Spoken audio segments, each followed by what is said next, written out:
This episode of Mr. Hutchings History is now streaming on Spotify, Apple Podcasts, YouTube, and all your favorite platforms like Castbox, Podcast Addict, and Amazon Music. Tune in now. Some really interesting sources, and we're excited to dig in and unearth some surprising details that you might not know.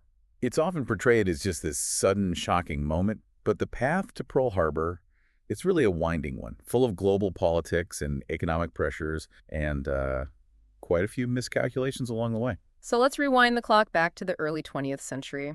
Our sources paint a picture of Japan as a nation with some pretty big dreams. Imperial ambitions, really, just like a lot of the world powers back then. But there's a twist, right? A big one. Japan had this huge appetite for expansion, but they were missing a key ingredient: resources. They were severely lacking in things like oil, absolutely vital for powering a modern military and, growing their empire. By the late 1930s, they were relying on the United States for, get this, 80% of their oil. That dependence, as we'll see, becomes a major factor in this whole story. Okay, so they needed resources to fuel those ambitions. What did they do? Well, they started flexing their military muscle. First, they invaded Manchuria in 1931, which was rich in resources like coal and iron. Then by 1937, they were entangled in a full-blown war with China, the Second Sino-Japanese War. Ah, yes, this war is mentioned quite a bit in these sources. Why is it so important to understanding Pearl Harbor? It's crucial for a few reasons. This war, it became a massive drain on Japan's resources, and their manpower really stretched them thin. Plus, their actions in China, especially the horrific atrocities committed in Nanking, it really triggered international outrage and soured their relationships with Western powers, particularly the United States. It's interesting because at that time, the U.S. was all about isolationism. They wanted to stay out of foreign conflicts. Right. The Neutrality Acts passed by Congress really reflect that. Exactly. But the problem was that while the U.S. was trying to keep its distance, things were getting really messy on the world stage. The rise of Nazi Germany in Europe and Japan's ongoing aggression in Asia, it started to change public opinion in America. President Roosevelt saw the danger brewing, and he began to shift away from that strict neutrality. And one of the big turning points you see in our sources is the Lend-Lease Act in 1941. It allowed the U.S. to start supplying weapons and materials to allied nations like Britain and even China. That was a pretty big signal that America was stepping onto the field, wouldn't you say? Absolutely. For Japan, who saw themselves as the dominant force in Asia, this increasing American involvement, it was a direct challenge to their goals. And remember, they were stuck in the stalemate in China, their resources were dwindling, and their need for oil and rubber was more critical than ever. That brings us to 1940, when Japan occupied northern French Indochina. I can see why the U.S. saw that as a problem. Oh, it definitely was. Yeah. Japan's goal was to cut off supply routes to China. But this move was a huge red flag for the United States. They responded with escalating economic sanctions, leading to a full-on oil embargo in July of 1941. Britain and the Netherlands quickly joined in. And just like that, 94% of Japan's oil supply was gone. Imagine trying to run a car with an empty gas tank. That's basically what happened to their war machine. Wow. 94%, that's almost their entire supply cut off overnight. So what were their options at that point, according to your sources? Could they have just backed down? They were in a real bind. On one hand, they could abandon their hard-fought expansionist goals in Asia. On the other, they were staring down the barrel of a potential war with a global superpower. They did try diplomacy, but the U.S. demanded they withdraw from China and sever ties with Germany and Italy. Those demands were simply non-starters for Japan's leadership. So as diplomacy failing and their resources dwindling, the stage was set for a major turning point. And that's where Admiral Yamamoto comes in. He was the brilliant, albeit controversial, mind behind the Pearl Harbor attack. And understanding his thinking is key to unraveling why Japan ultimately went down this risky path. Okay, let's unpack Yamamoto's role in all of this. What was his grand plan? Yamamoto was a sharp strategist. He knew that Japan couldn't win a long, drawn-out war with the United States. The U.S. simply had too much industrial might.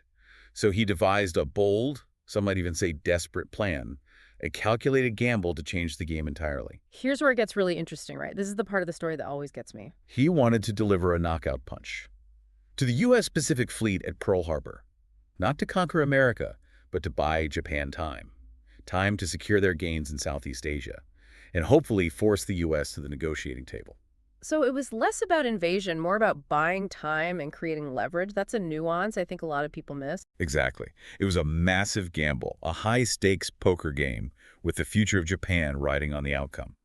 And on November 26, 1941, a Japanese task force, 6 aircraft carriers, loaded with hundreds of planes, set sail towards their target, Pearl Harbor. I remember reading about this in one of my sources. It described how the American intelligence services had intercepted some coded messages, but they didn't fully grasp the meaning. That's right. There were definitely warning signs, but they were missed or misinterpreted. And so on December 7th, 1941, a date that would forever be seared into American memory. The Day of Infamy, as President Roosevelt so powerfully called it. Precisely. Just before 8 a.m., the first wave of Japanese planes descended on Pearl Harbor. It was a complete surprise. Your sources described the chaos, the confusion. One of the accounts I read talked about how some sailors thought it was a training exercise at first. They couldn't believe it was actually happening. The attack was swift, brutal, and highly effective. Within minutes, 4 U.S. battleships were hit, including the USS Arizona. The Arizona was utterly devastated, exploding and sinking, with over 1,100 men trapped inside. That detail, the fate of the Arizona, it always gets to me. It really humanizes the scale of the tragedy. In total, 18 U.S. warships were sunk or damaged, over 180 aircraft destroyed. But there was one crucial element of the Pacific Fleet that Yamamoto's plan failed to account for. The aircraft carriers, right. I remember reading that they were out at sea during the attack and completely avoided the destruction. Exactly. And as the war progressed, those carriers would prove to be a vital asset for the U.S. Navy. So in the immediate aftermath of Pearl Harbor, it seemed like Yamamoto's gamble had paid off. Japan achieved complete surprise and dealt a crippling blow to the U.S. Pacific Fleet. They wasted no time capitalizing on that advantage. Japan rapidly advanced into Southeast Asia, capturing territories like Thailand, and even sinking powerful British warships like the HMS Prince of Wales and HMS Repulse. For a while there, it must have looked like Yamamoto's plan was working perfectly. But then something shifted. He had made a fatal miscalculation. He underestimated the resolve of the American people. Remember, Japan was hoping for a short, decisive conflict, followed by a negotiated peace. But the attack on Pearl Harbor had the exact opposite effect. It completely backfired. It unified American public opinion against Japan in a way nothing else could have. The day after the attack, President Roosevelt delivered his iconic Day of Infamy speech, demanding a declaration of war. And Congress, fueled by the outrage of the nation, responded swiftly and decisively. From that moment on, there was no turning back. The United States was fully committed to war. It's like they poked a sleeping giant. That's a great analogy. And there's another fascinating detail that emerged from your sources. It seems that in all the chaos of the attack, Japan failed to destroy key infrastructure at Pearl Harbor, like fuel depots and repair facilities. So they inflicted heavy damage, but didn't completely cripple the harbor's functionality. Precisely. That oversight allowed the U.S. to recover much faster than anticipated. It's a reminder that sometimes even seemingly small details can have a huge impact on the course of history. It's almost like a domino effect. One missed target, one miscalculation, and the entire trajectory of the war changes. Exactly. While Japan achieved a tactical victory at Pearl Harbor, it was a strategic blunder of epic proportions. They had awakened a sleeping giant, a giant with vast industrial capacity, and an unwavering determination to win. Now, you mentioned earlier that there are different historical interpretations of Japan's motives and the events that led up to Pearl Harbor. You've got all these sources here. Can we break down some of those different perspectives? I'm really curious to see how historians have grappled with this complex event. Absolutely. Let's dive into the historiography of Pearl Harbor. It's fascinating how different schools of thought have emerged, each offering unique insights into the motivations and decisions that culminated in this pivotal moment in history. Okay, so take us through these schools of thought. Where do we begin? Well, we could start with what's often called the Orthodox School. This view emphasizes Japan's aggressive expansionist policies and their desire for imperial dominance. In their view, war with the United States was almost inevitable, given Japan's ambitions and their willingness to use force to achieve their goals. So from the Orthodox perspective, it was all about Japan's hunger for power and resources. That's a simplification, but essentially, yeah. Yeah. They see Japan as the primary aggressor, making a calculated gamble that ultimately backfired spectacularly. Okay, so what about the Revisionist School? What's their take on all of this? Revisionist historians offer a more nuanced and often controversial perspective. They argue that U.S. foreign policy particularly the economic sanctions imposed on Japan, played a significant role in pushing Japan towards war. So from their point of view, the U.S. bears some responsibility for cornering Japan, leaving them with few options other than war. Exactly. They argued that the oil embargo was a particularly provocative move that essentially strangled Japan's economy and limited their ability to act on the world stage. That's a really interesting point. It makes you think about the unintended consequences of actions, even those taken with seemingly good intentions. And it highlights the importance of considering multiple perspectives. When analyzing historical events, there's rarely a single clear-cut answer. So we've got the Orthodox School emphasizing Japan's ambition and the Revisionist School pointing to the role of U.S. foreign policy. What other perspectives are out there? Well, there's the Economic Determinism School. They focus on the critical role of economic factors in driving Japan towards war. In their view, Japan's desperate need for resources, particularly oil, was the primary motivator for their actions. So they see economics as the root cause, the engine driving Japan's decision-making. Exactly.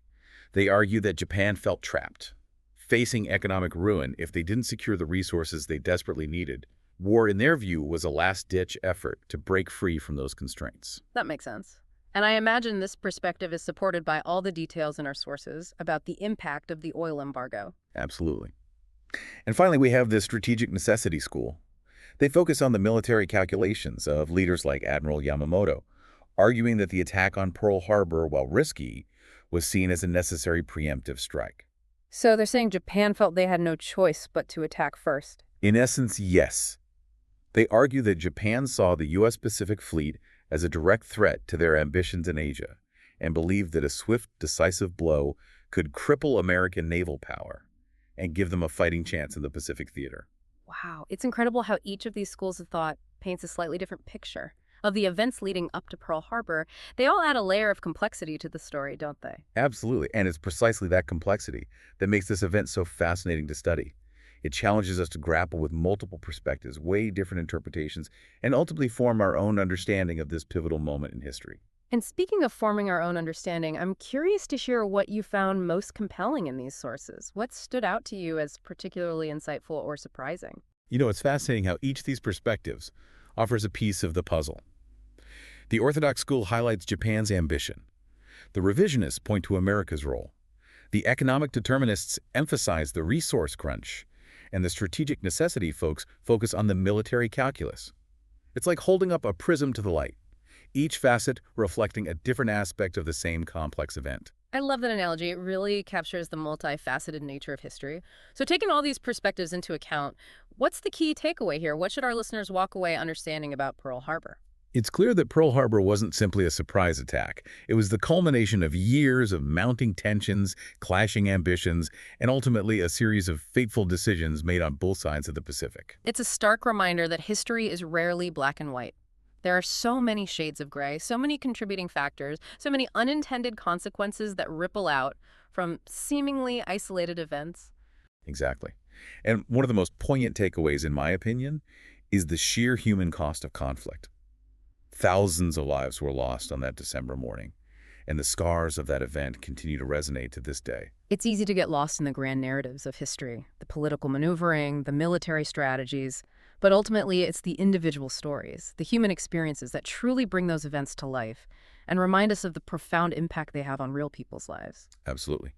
And on that note, I think one of those powerful things about the sources you provided is the way they capture those individual voices, those personal accounts of what it was like to experience that day firsthand. Yes, one source, a diary entry from a sailor on the USS Arizona, was particularly moving. It really brought home the sense of shock, the confusion, the sheer terror of that moment. Those primary sources, those glimpses into the lived experiences of people who were there are invaluable. They help us connect with the past on a deeper, more emotional level. And as we wrap up this deep dive into the history of Pearl Harbor, I think there's one final provocative question to leave our listeners with. It's a what-if scenario that always makes me wonder, what if Japan had chosen a different path? What if instead of resorting to military force, they had doubled down on diplomacy? How might the course of history have been different? That's a great question. It's a reminder that history isn't predetermined.